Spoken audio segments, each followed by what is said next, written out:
Whether you're boring and you just like your nice vanilla commando, or you're pretty exotic and your favorite character is Acrid, Risk of Rain 2 already kind of had something for everyone. And with Survivors of the Void, we've got 2 new survivors adding to the roster for when you're feeling a little adventurous. The first is the Void Fiend, because haven't we all wanted to be the bad guy at least once? And the Railgunner. Since the only thing more badass than walking away from an explosion without looking backwards is walking up to a boss, one-shotting it, and then continuing on with your day as if nothing had happened. One of Risk of Rain 2's greatest strengths has been that each character has its own unique playstyle. The primary skill, secondary skill, utility skill, and special all combine to make a unique toolkit, and there's really no overlap between the characters. And in this regard, both the Railgunner and the Void Fiend also fall into their own unique playstyles that don't really overlap with anything we've seen before. So today, I'm going to be talking about what the Railgunner and the Void Fiend do, give some of my thoughts about build choices when playing them, and then, finally, end off a video with my thoughts overall on who these might be suited for. So without further ado, let's start off with the Railgunner.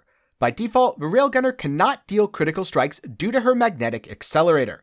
But crit items are still very powerful because whenever she strikes an enemy weak point, she'll automatically deal a crit strike, and magnetic accelerator converts crit chance into crit damage. So if you find a lens maker's printer, max that shit out.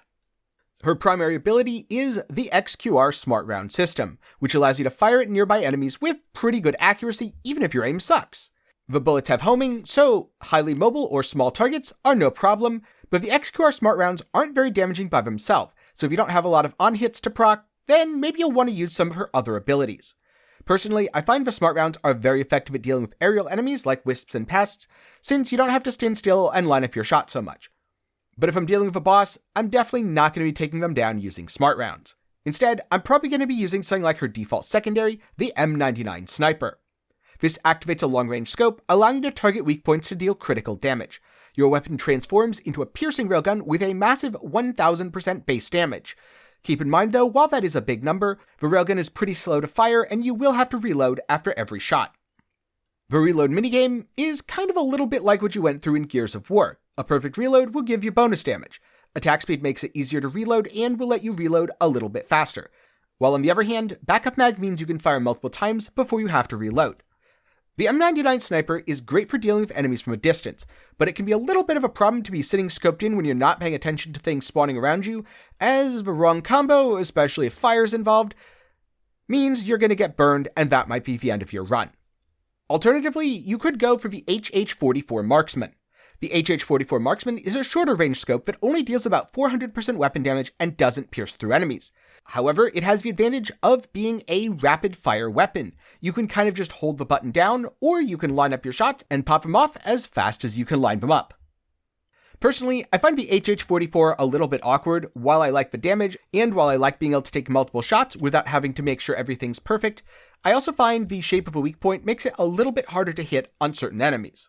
You'll be putting a lot more bullets into your target while scoped, so in that sense, it's a lot more time efficient than something like the M99 Sniper, but on the other hand, you're still going to be spending time scoping and unscoping, so don't expect it to be great for sustained DPS unless you can take down multiple foes before you unscope. Because it doesn't need to be reloaded and has no cooldown, it won't benefit in any way from backup mag, so keep that in mind. Now, personally, I think the Railgunner's utility skill is the weakest part of her kit. By default, she has a concussive device. It throws a mine that knocks away anything in proximity, herself included. The explosions won't damage you, but it will knock you into the air, allowing you to go up cliffs, down cliffs, or take a lot of fall damage, because unfortunately, that isn't something it nullifies. Which means it's great for going up cliffs and great for knocking yourself off cliffs. Sometimes it's quite good for knocking enemies off cliffs as well. It'll even scale with your current velocity, so grabbing a wax quail makes this a super jump, but remember, you do have to be careful because you might fall off. And you'll take all of that fall damage at the bottom. Now, alternatively, you could choose the Polar Field device, which slows down all nearby enemies and projectiles. I've heard that it's very helpful for dealing with ranged foes, but it severely limits your movement since you will lose out on the concussive device.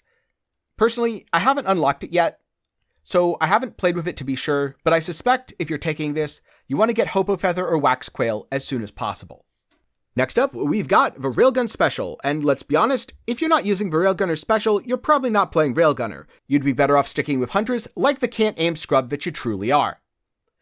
Railgunner's special is Supercharge. After a short charging period, you fire a massive supercharged railgun blast that will pierce through all enemies and deal enough damage to one-shot a boss if you're targeting the weak point. In fact, it seems to hit so hard that at one point I shot one boss and did so much damage to it that the boss next to it died. I'm not sure if this is intended or if this is a bug, but either way, it's a win, so I'll take it. But with great overpower comes great overheating, and so Supercharge will disable all of your gun-based abilities for 5 seconds. Attack speed does cause Supercharge to activate faster, and also reduces the time it takes for your weapons to come back online, and so because I keep mentioning attack speed, it's probably a good idea to get things like Mocha or Soldier Syringe if you're playing Railgunner. This skill is the epitome of one shot, one kill, but if you miss, you'll be vulnerable for several seconds waiting for the gun to come online, and pondering why you're even still alive. Spoiler alert, in later levels, you probably won't be for very long. Alternatively, you could use Cryocharge, which gives you a piercing cryo round. This round will pierce enemies, but doesn't deal nearly as much damage as Supercharge. It will freeze rares, which does allow you to shatter them, and it's pretty decent if you're not that good at aiming. But to be completely honest, if you're not that good at aiming, I suggest a character like Huntress and not Railgunner. While at first I did like the Cryocharge, ultimately I found it cut Railgunner's damage output by far too much. And shooting a boss and watching it get chunked isn't nearly as fun as shooting a boss and watching it just cease to exist. So, the Railgunner has incredible burst damage, but her sustained DPS is lower than some other survivors. Picking up attack speed via Soldier Syringe or Mocha is great, and if you want to help mobility, then a Hobo Feather or Wax Quail is also advisable. If you're using the M99 Sniper, I suggest grabbing a backup mag early, since she has high damage, but it'll be a little bit awkward. Of course, crowbars are great, since that'll let you one-shot things right off the bat, but you should avoid something like a Focus Crystal. Rarely are you going to be close enough to actually make use of it. Railgunner has pretty good proc coefficients, so items like ATG and Sticky Bomb are also pretty good. Railgunner isn't particularly fast, and she isn't particularly mobile. She doesn't even have good AoE, so you also want to cover for that by getting items like Gasoline or Void Sent Flame. The key to playing Railgunner is learning where weak points are on various enemies, learning the movement patterns, and knowing when you can fire and when you can't. Personally, I really like how Railgunner plays in multiplayer, but when playing solo, the early game is especially challenging. If you're not careful, you'll often find yourself overwhelmed by smaller enemies. Remember, you can use your XQR smart rounds to take out especially problematic early enemies like vermin and pests. Next up, I'm going to be talking about the Void Fiend, the survivor who dared to stare into the void, and found that the void does in fact stare back. But before I do, a quick reminder that if you've been enjoying this video, then please do leave a like, as it really helps me out with the YouTube algorithm. For more game guides, reviews, news, and much more, consider subbing to the channel and ringing the bell to be notified whenever I upload. Finally, if you want to pick up Risk of Rain for yourself, you can do so through my Nexus. When you do, you'll also be helping to support the channel, so link to that down in the description. But for now, let's start talking about what happens when we become the bad guy. I find the Void Fiend especially difficult to play, because instead of just thinking about one set of abilities, you actually rotate between two. A normal form, in which your corruption will increase, and then a supercharged corrupted form, which has much higher damage output, but your corruption will drain, and when it's all gone, you're back to normal. Taking damage will cause you to gain corruption, as will dealing a critical strike, and a few other things, whereas receiving healing will cause you to lose corruption. Most of a Void Fiend's gameplay revolves around cycling between these two modes, so the Void Fiend has both amazing damage output at the cost of health, and amazing healing at the cost of damage. The Void Fiend's primary ability, Drown, is in fact not summoning water in your enemy's lungs, which kind of confused me. It's a laser beam that fires at a single point and slows the target struck. It has infinite range, meaning you'll be able to snipe the enemies across the map very easily.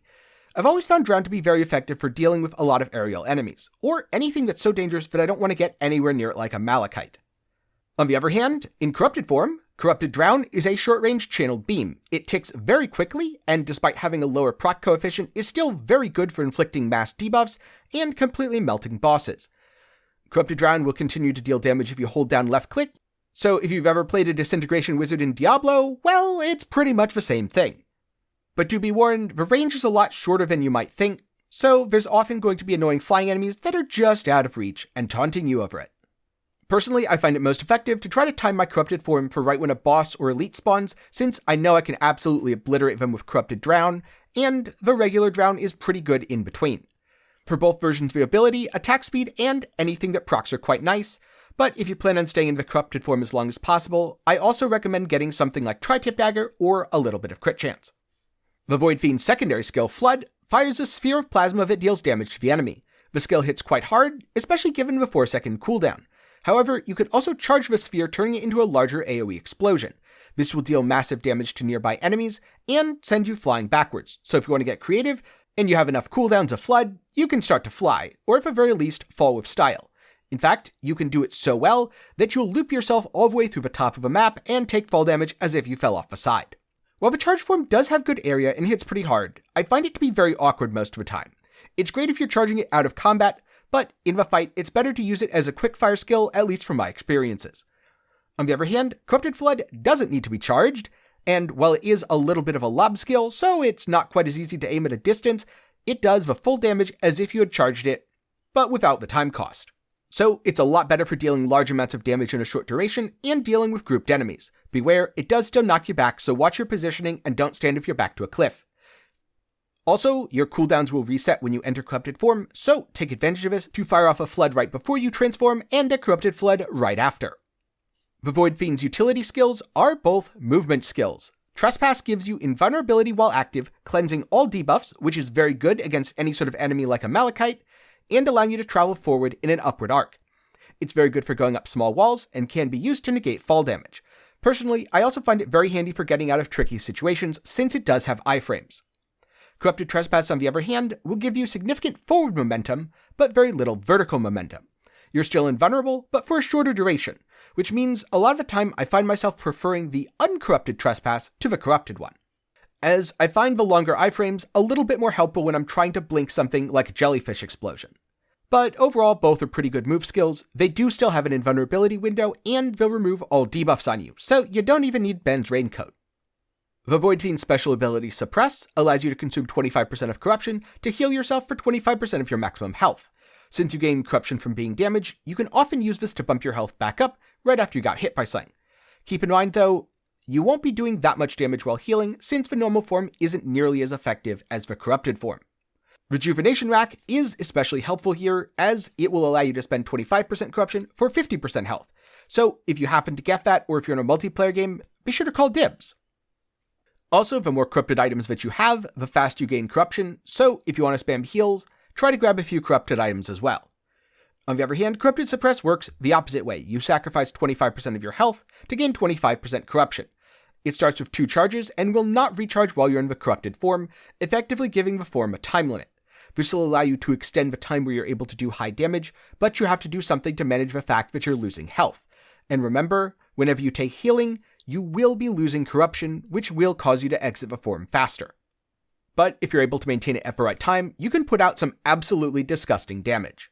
So if you can't decide what mood you're in today, or you really want to know what it's like to be the bad guy, then the Void Fiend is an especially unique playstyle that allows you to easily swap between a long-range form and a short-range form, a high-damage burst character, and a low-damage sustain character. Remember though, if you're a little too greedy and sacrifice too much health to stay in your corrupted form at the wrong time, you could bring an early end to your run. Corrupted items, crit chance, and health sustain are all quite nice on the Void Fiend, and the Topaz Brooch or anything that gives you overshield is especially nice because that doesn't count as healing, but any damage absorbed by the shield will count for building your corruption. Personally, when I first unlocked the Void Fiend, I struggled to play it a little bit, especially due to the variability of not quite understanding how much corruption I'd gain from an amount of damage, but once you get a feel for it, it becomes very smooth and surprisingly intuitive. So, with the new survivors added, what's the best one for you? Well, if you like frenetic action that's constantly changing, you'll want to play the Void Fiend.